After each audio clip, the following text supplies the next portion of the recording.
മഴക്കാലത്തിന്റെ വരവോടെ കേരളത്തിലെ നീർത്തടങ്ങളിൽ പക്ഷികളുടെ ആരവം കൂടി. വിസിൽ പോലുള്ള ശബ്ദത്തോടെ കൂട്ടമായി പറന്നിറങ്ങുന്ന ചെറിയ ചൂളൻ എരണ്ടകൾ നഗരങ്ങളിലെ പാർക്കുകളിലും തടാകങ്ങളിലും ഫാം കുളങ്ങളിലും പാടശേഖരങ്ങളിലുമെല്ലാം നിർഭയമായി വിഹരിക്കുകയാണ്.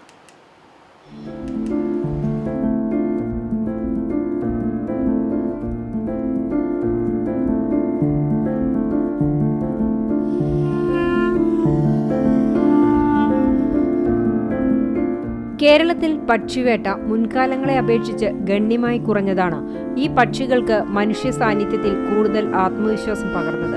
തങ്ങളെ ഉപദ്രവിക്കാത്ത മനുഷ്യരെ ഇപ്പോൾ ഇവ ഒരു ഭീഷണിയായി കാണുന്നില്ല.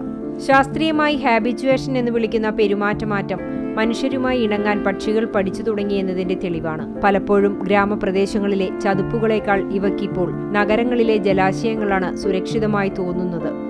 വേട്ടക്കാരുടെ കുറവും സ്ഥിരമായ ജലസാന്നിധ്യവും മനുഷ്യരുടെ സാന്നിധ്യവും കാരണം ഇരപിടിയൻ ജീവികൾ അകന്നു നിൽക്കുന്നതും അവയ്ക്ക് ഇവിടം കൂടുതൽ സുരക്ഷ നൽകുന്നുണ്ട്. ഇതിനൊപ്പം തന്നെ ആളുകൾ പക്ഷികൾക്ക് നൽകുന്ന ഭക്ഷണവും ഇവയെ മനുഷ്യരിലേക്ക് അടുപ്പിക്കുന്നുണ്ട്.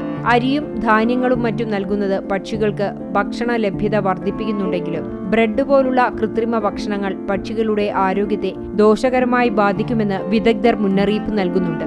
പ്രകൃതിദത്തമായ ചതുപ്പുനിലങ്ങളുടെ ലഭ്യതയിൽ വരുന്ന മാറ്റങ്ങളും പക്ഷികളെ ജനവാസ മേഖലയോട് ചേർന്നുള്ള ജലാശയങ്ങൾ തേടാൻ പ്രേരിപ്പിക്കുന്നുണ്ട്.